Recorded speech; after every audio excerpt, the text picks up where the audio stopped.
Get in the know. Nonstop Vikings talk. It's Purple Daily on Score North and ScoreNorth.com. Purple Daily, presented by Surly Brewing Company. The last two defensive coaches that faced off in the Super Bowl were Bill Belichick and Dan Quinn. Both of them had great offensive coordinators, Kyle Shanahan, Josh McDaniels, great quarterbacks, and Tom Brady and Matt Ryan when he was rolling at the time. But since then, every head coach that has won a Super Bowl, take out Belichick and Brady, has been an offensive coach with an excellent quarterback. Hey, Rick Spielman breaking it all down. He's coming back, media, for at least a year. Yeah. Do we have another clip too? Yeah, we do have another one from Spielman here. Let's hear from media Rick here. Let's hear more. But there's something unique about these guys is when the pressure is on, and some of these guys, you don't have to have a great whole game. But when it's the fourth quarter, the game is on the line. It's third down. You need to keep the chains moving. These guys find a way to get it done. And you can go through all the things that I have spoken about, but truly you have to find the answer to that burning bush question. What make these guys great? Talking about quarterbacks. There was a comment too in that was on Colin Cowherd's show that the most important thing, regardless of an offensive or defensive minded head coach, is for the head coach to have a great relationship with his quarterback. You could just see the steam coming out of his ears. Too bad he didn't think that in 2018. I know. Well, it's his fault, right? I know it is. Yes, it is. He's done a good job doing some media this week. But this is Purple Daily, presented by Surly Brewing Company and our friends at TCL. Great TVs for championship weekend viewing, delivering the most entertainment with stunning resolution, all at an affordable cost. Enjoy more of the things you love with TCL. We just want the Vikings to win a Super Bowl before we die. Mackie, Judd, executive producer Declan. And every week we go through the comment section of YouTube of the Score North app. It's Purple Daily reads the comments. And let's start with this one here from David Wynn via the Score North app. You guys should do an updated NFL quarterback ranking now that we've watched the season play out. What are your current quarterback rankings, and where do you have Kirk Cousins? So I will say, he didn't put this in here, but let's take contract out of it. Yep. Because you might say, well, this guy Joe Burrow's on a rookie scale contract, so therefore he's number one. So let's take contract out of it. Where would you rank Kirk Cousins? Let's start with Judd. So do you want me to go through the list to get down to Cousins, or just tell you where I would rank Cousins? What an ironic question. Looking to your coach to tell you what to do. Because I just work here. All right. My number one quarterback. You call the plays. Your headset's out. My number one. I just, I try and show up for the show on time, and then I'm asked to audible and do things. All right. Number one on my list is the Patrick Mahomes. No surprise there.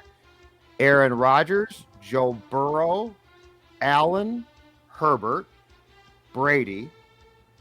That's 6. Wow. Stafford, Kyler Murray, Dak Prescott, Carr, Russell Wilson. Whoa. Wow. Lamar Jackson, Ryan Tannehill. So you think Russ is cooked? Right? Yes, I'm concerned. I'm concerned about him. But that's not the important thing. The important thing is who cares who the first 13 are? Where do I put Cousins? Tannehill at so Lamar Jackson at 12, Ryan Tannehill at 13, Kirk Cousins right now at 14. Tannehill and Cousins to me are very close, so I will say that. So Kirk could easily jump to 13. Yeah. But I'm pretty locked into the 12 above Kirk as far as my current rankings go. So I have Kirk, and I'm sure that the Crusaders will be very upset at Judd Zolgad this weekend, but I have Kirk at 14. All right, buzz through yours one more time.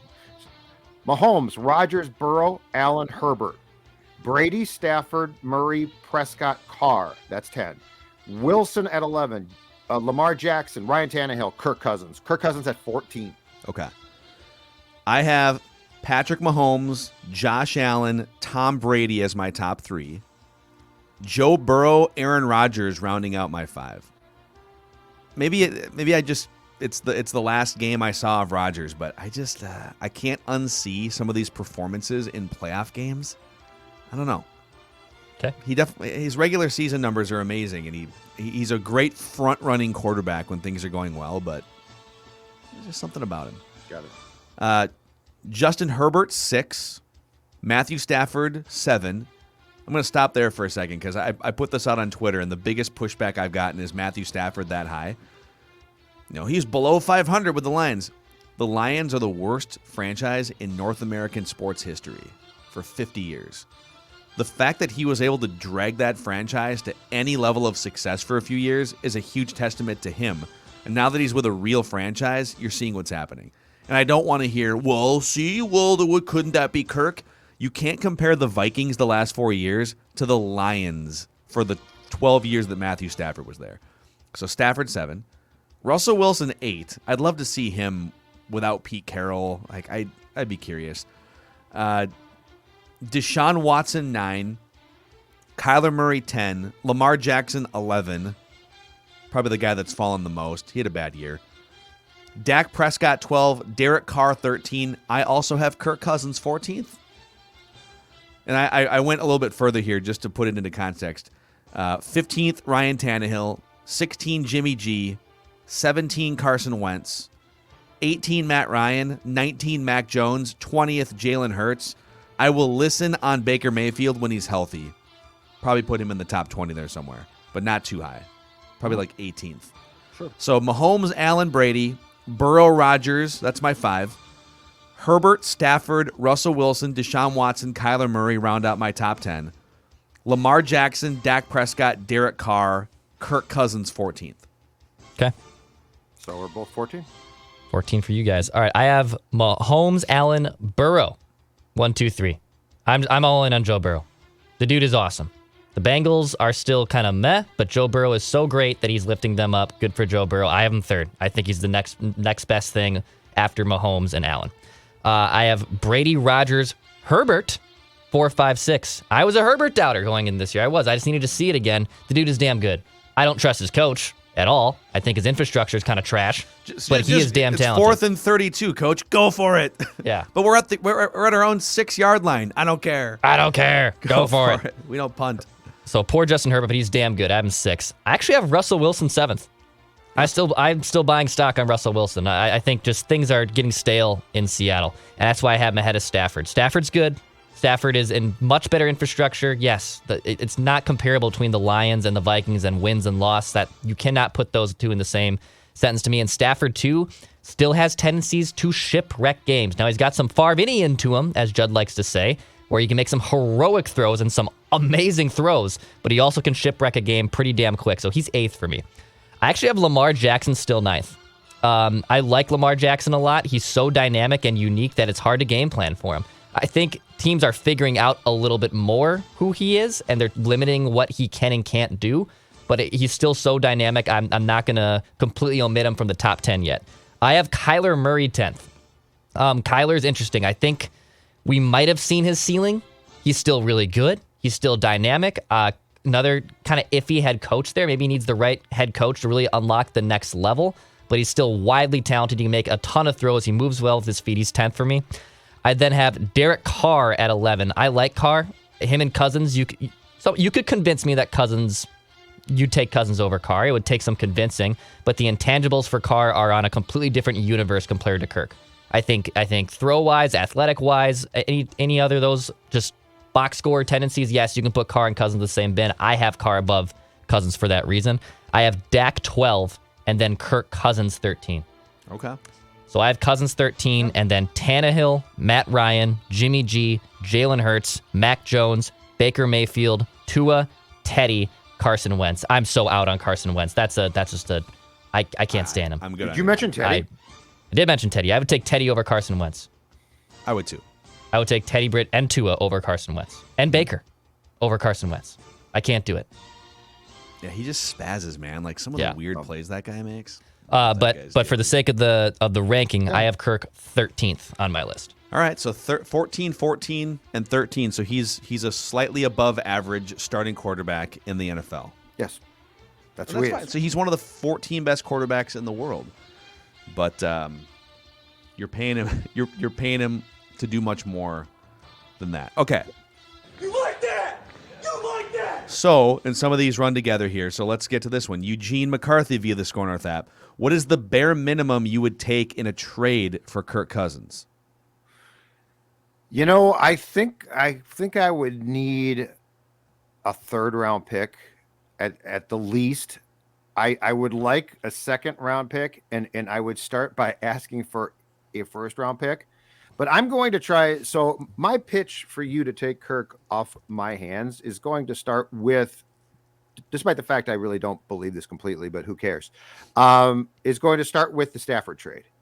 Because I will say this, if you put Kirk with the right coach, I would say sky's the limit for him. I mean, come on. Now, do I believe that deep down? No, I obviously don't, but who cares? So I would ask for a 1st or 2nd-round pick. But I think at the end of the day, if you talk me down to a 3rd, I'd probably still take a 3rd to dump the contract. Anything after a 3rd, I'm probably skittish about, because I do think he's at least worth a 3rd-round pick. As Phil said, a guy that we all just said is still a fringe top half of the league quarterback. I think the minimum for me is also a 3rd.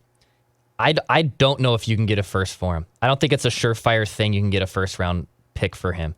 I think it's more of finding the team that's desperate enough to do that. Like the when we're trying to figure out who Kirk could get traded to, like Carolina is desperate enough that they would probably give you a 1st-round pick. I don't think it'd be this year's 1st-round picks. They're like 7th or 8th on for this year's draft pick. But I could see them giving you your 2023 1st-round draft pick, and if this year was a 2nd or a 3rd or a less sweetener deal, because there obviously would be the thinking that, well, we're going to be good in 2023, so we're not going to mortgage a top 10 pick right now to give you him. It's finding the team that would be desperate enough to give you a 1st-round pick. I don't think a team like the Steelers or Browns necessarily are in love with the idea of giving up a 1st-round pick for Kirk Cousins. Yeah, I don't know that there's a bare minimum. I'm more interested in clearing cap space and moving on to the next iteration of Vikings quarterback. I do think I don't think there's a scenario where like the entire league stonewalls you and says, I won't even give you a 6th-round pick. Somebody will give you a pick and then extend him for a year or two to smooth out that cap hit. I would love to get a 2nd-round pick. A 1st-round pick is where I'm starting. I'd love to go and get a 1st-round pick or a 2nd-round pick. Kevin Fessler via YouTube says, Judd is right. Kirk is the easiest current player to move on from because of the nature of the position and the nature of the person Kirk is.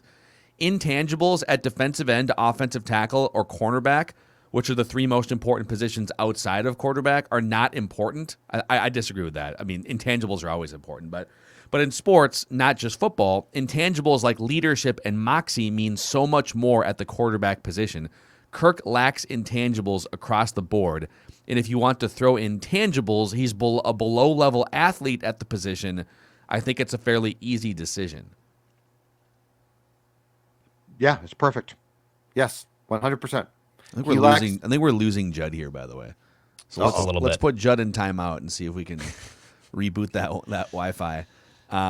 Yeah, like that's the thing. If I was paying a lot less money, like Kyler Murray is a good example. There's some reports and some things coming out of Phoenix about him not being the best leader. He's kind of more of an introverted guy, etc. And that's not that big of it's a big deal, but if you're only paying him a rookie scale contract and you're not paying him, 20% of the salary cap, all right, well, whatever. Like maybe he can become a better leader over the next 4 or 5 years. And we can build a monster roster around him. But when your quarterback eats up that much money and he's a below-level athlete and he's a below-level, leader, etc., right, it's harder to justify. Yeah, I mean, and that's why I'm curious on like the Lamar Jackson example, because Lamar is a freaking nature athlete, but teams are figuring him out a little bit more. He had some train wreck games where he threw like 4 or 5 picks this year, but the Ravens were still able to win some games. And Jim Harbaugh in general was able to basically change their entire offense and franchise direction because they got a new quarterback. And I think Lamar also has leadership intangibles too. I do. But Kirk, there's none of that works for him. He's not athletic. He's not mobile. He's 33, 34. Like, we know who he is. Russell Wilson gets flack because he's kind of a dork, right? Like, I think he's incredibly smart and insightful, but people think he's kind of like dorky and a little bit nerdy. But Russell Wilson is also damn good and has won a Super Bowl before. So it's those weird intangibles you got to balance in and out. And with Kirk, I don't think there's more to be unlocked there. I think he is who he is. Yeah. Our guy Pulford Skoll via the YouTube comment section says, write this down. The Vikings' next head coach is coming from the NFC Championship game. Really hoping D'Amico Ryans gets the job and brings Mike McDaniels with. He's the offensive coordinator for the 49ers. This organization just needs youthfulness, care, respect, and fun again. Zimmer, one could argue, hung a black cloud. I'm gonna loop this one in here too. Mike Packa via the Score North app says, Aloha, I've been a Vikings fan since 1961. Currently, I'm a season ticket holder that lives on Maui. To my thought, it feels like my Vikings have finally have a chance to be fun again. In my opinion, football players excel when they are allowed to play the game. I agree on just it doesn't youthfulness. Like I don't need like a 33-year-old head coach necessarily, but I think just having some guys come in here and just breathe some air into it. Like let's not be uptight. This is fun, guys. We don't have to. It's like Mike Zimmer was grinding every time they played a close game. He was like, it's angsty. It's like, no, this is fun. You guys are playing close games. It's football. So I agree with that sentiment. Yeah, I mean, I'm curious on D'Amico Ryans. I think he actually is a pretty damn good leader, and people seem to really have a gravitational towards him. Like I said, I told you guys, I think a few months ago, I had no idea he was a DC until like watching a primetime game earlier this year. It's like that D'Amico Ryans, the ones that was playing for like the Eagles and Texans like 3 years ago. I think just there's that new younger wave, and you don't have to be in love with the veteran NFL guy who's been there and done that. I forget who it was. It might have been Arthur Smith, wherever the coach of the Falcons was too this year, went on an insane, ridiculous like rant about young people and analytics taking over games. And the reason I'm successful is because I've been there and done that. And I've coached high school and I've done college and I've been in and out of these walks of life. And I'm 55 and 60 and I have more experience than you, basically is what he was trying to say. But these younger people, it's just like analytics. It's taking all the information. It's not being married to analytics. It's not being married to an eye test. It's taking all the stuff. And that's what Kwesi, I think, was so insightful on. I'm not going to just defer to one of these things. I want all the information. I want to talk to all parties, and then I will gather the best decision making for my own self and for the rest of this franchise. I think that says a lot. Yeah, I do think. Let's see if Judd's back here. By the way, see if his Wi-Fi is back. A little Any bit better? in and out. His audio's fine. You're frozen. If your audio's fine, we can make it work here. Yeah. So Pulford Skoll thinks that the Vikings' next head coach is coming from the NFC Championship game. So that would mean D'Amico Ryans. It would mean Raheem Morris, Kevin O'Connell. Those are the three candidates on the Vikings list. And then he brings up Mike McDaniels as I don't think you're going to get both coordinators, but there is a chance that you could get one of those guys as a head coach. And then if you wanted to give, like, let's say Raheem Morris became the head coach, and then you wanted to give Kevin O'Connell play calling duties as a coordinator because he doesn't call plays. You could explore that route, but imagine stealing both coordinators from the Rams. It just seems a little unrealistic. I don't know what you would have to give O'Connell as far as a title, though, because I don't think that you can just give him play calling duties with the same title. I think the Rams can block that then. So you'd have to be like assistant head coach. I don't know. Yeah, it'd have to be something more probably. Okay. Let's see here. KG on Twitter says, you guys need to educate people on 3 items that actually have nothing to do with Kirk Cousins. Number 1, win-loss records are not an individual measuring tool. No, especially in the I don't think anyone's saying that like win-loss records are the only thing that matters for quarterbacks. My contention has been, if you look at 100+ starts, 150 starts, the best quarterbacks, their influence on a roster will result in more wins than losses, many more wins than losses. And Kirk Cousins being 500 after like 100, whatever it is, 120, 130 career starts is kind of a red flag. It probably means that he's not having the positive influence like his numbers would suggest that he is. Number 2, that cap space utilization is not correlated to playoff appearances. Well, of course it's not. Every team spends about the same amount of money. It's how you spend the money within the salary cap. It's not like baseball where teams that spend more money, like teams don't spend more money. There's a salary cap. And number 3, quarterback scarcity dictates that you pay the position above all others. Here's another one. Another misconception. just because there's let's say 18 viable starting quarterbacks and 32 teams doesn't mean that you should desperately be paying the 12th and 15th and 18th best quarterbacks 20% of your salary cap. Well, that's the market rate. Then don't pay it. Draft somebody instead, or find a bridge quarterback until you draft somebody. So I don't know if you guys have thoughts on KG wanting us to straighten some of those things. I think KG might need to be straightened out. Wow. Based on that question. That's right. Let's see here. Cole Davis via the Score North app. Would it be better for the Vikings to trade Cousins before or after a potential Aaron Rodgers trade?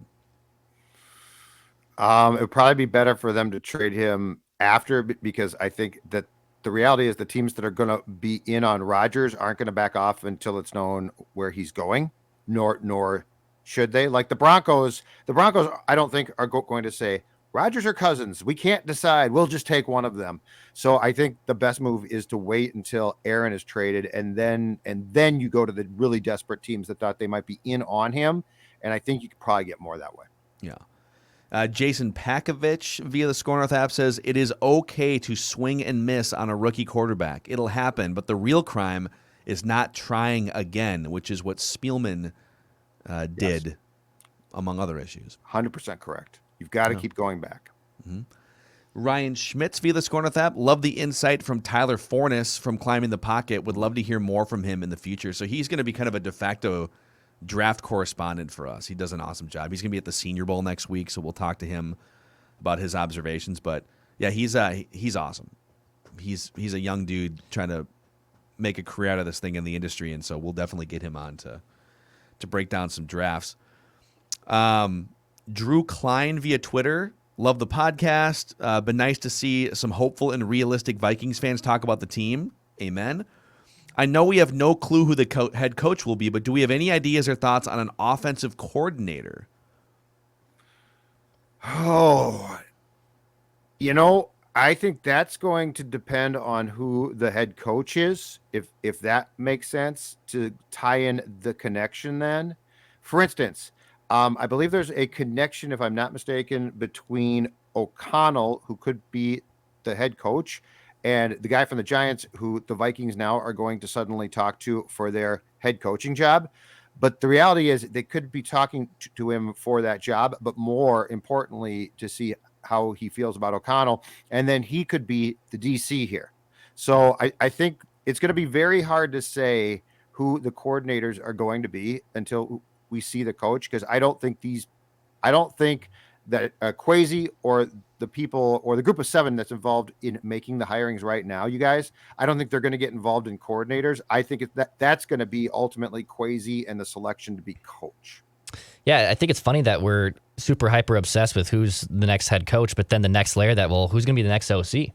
Like, and is that OC and the coach sharing play calling duties? Is that head coach, if it's a defensive guy, going to deflect all of it? Like, how is all that going to work? I think that's like kind of the next fun layer that honestly the speculation and conversations start with. It's not just who the next head coach is, who are the next coordinators, offense and defense for that matter. Yeah. A lot more Wikipedia searching. It'll be I got a question. Hey, what is your guys' thoughts about this too? If they get a young coach, and Kwesi's what, 40 or so, he's young as well.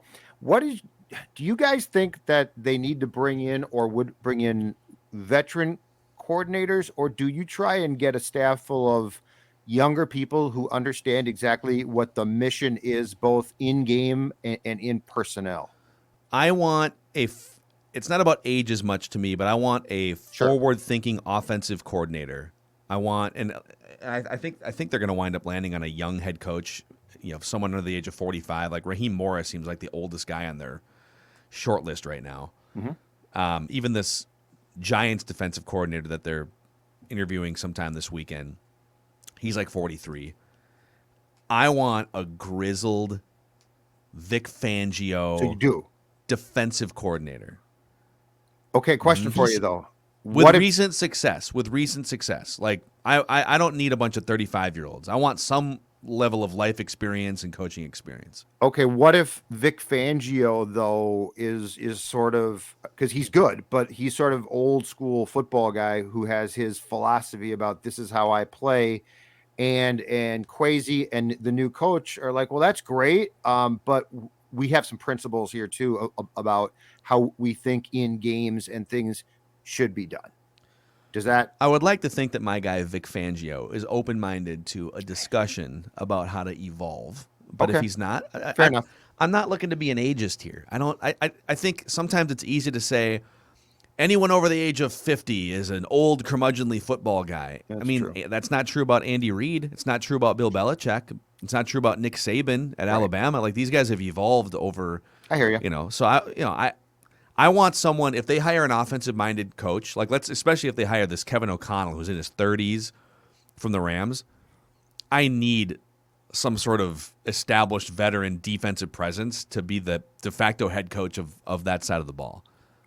So, all right. So your basically philosophy is what McVay did with the Rams in his first year or two when Wade Phillips was his DC, and eventually as McVay got more experience, then he brought in guys more his age to coach defense. Yeah. Okay.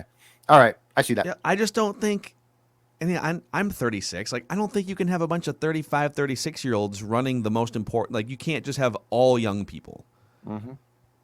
But you're right. You have to have progressive thinking older people then, though, who don't come in and basically try and shoot things down because, damn it, that's not how I like to do things. So, yeah, that's the balancing act. Yep.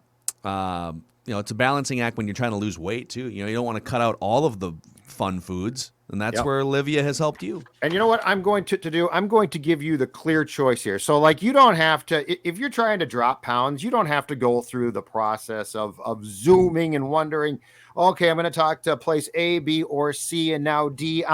Livia Weight Control Centers is the place for you. You're asking now, Judd, how do you know this? It's because I've dropped 30 plus pounds because of them. And I want you to join me on the I Did It 8-week challenge where you get your first 8 weeks for free. Let me contextualize that. In the first 8 weeks, I lost 26 pounds. In other words, I'm telling you right now that if you join this program, which is easy, the dietitian's incredibly helpful, you can drop 20 plus pounds in the first 8 weeks for free. Springtime's here. All of a sudden, you're looking good. Your clothes fit.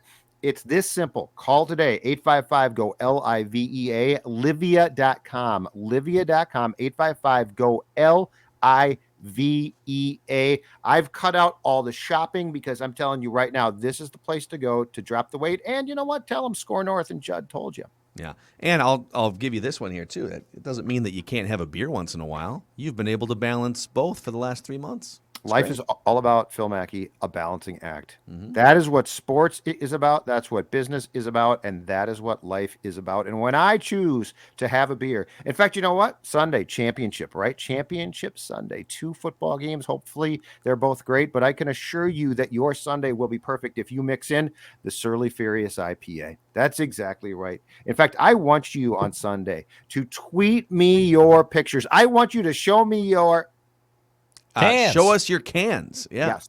At Jay Zolgad on Twitter. Because you know what? The games, they might not be great. Your pet might pee on the carpet. You might get in a fight with the wife. But if you've got a Surly Furious by you, you're still doing things right. Amen. Amen. All right. A couple more here as we read the comments on Purple Daily.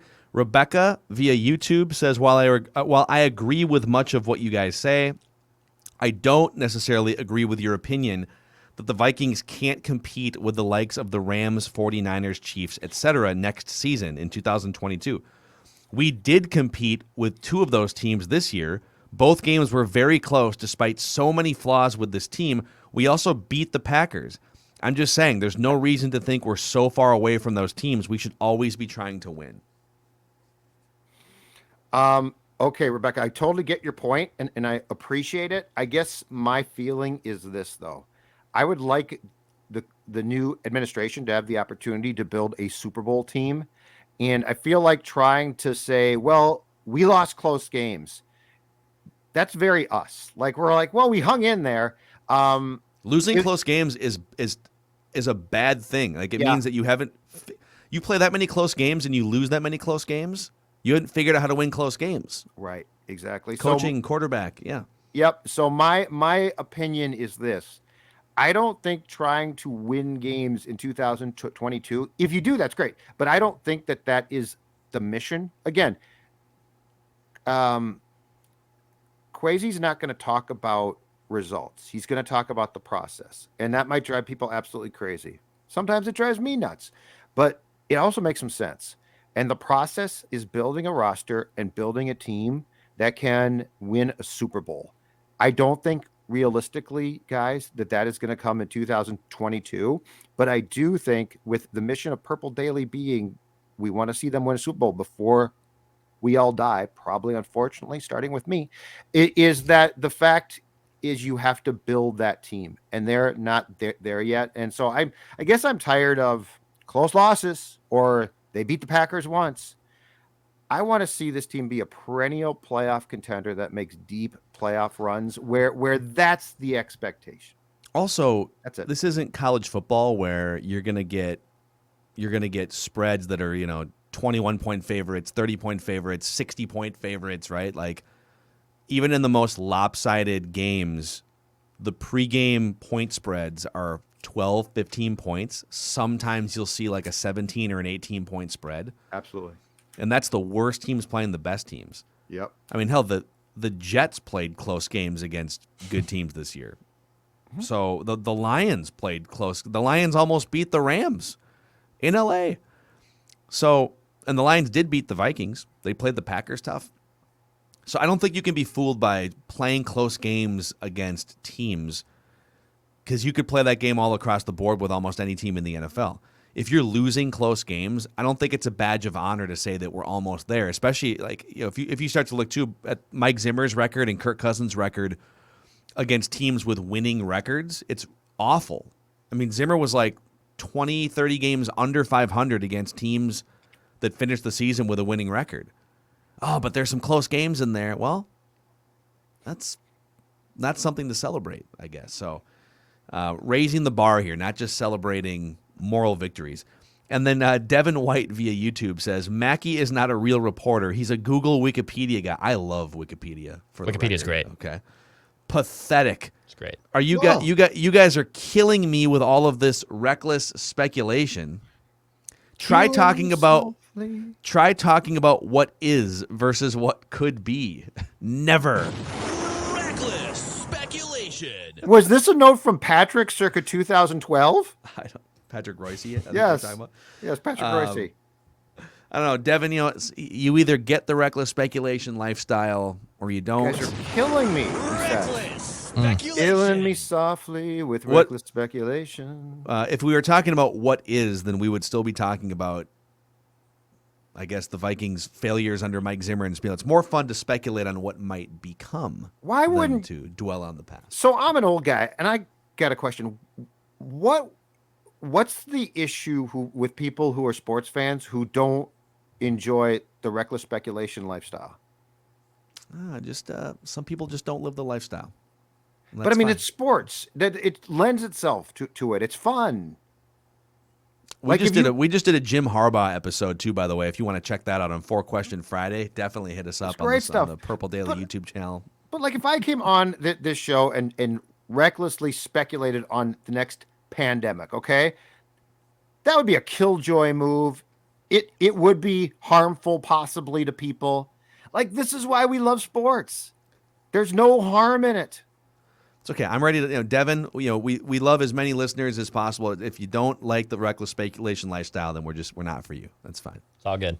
It's okay. Reckless speculation lifestyle. Reckless Flip-flops. Hawaiian shirts. That's how you envision the reckless speculation lifestyle. Oh, it's definitely flip-flops. Bill Belichick on an island sipping a sex on the beach. All right, we got to go. This has been Purple Daily Vikings Entertainment. We'll see you guys tomorrow.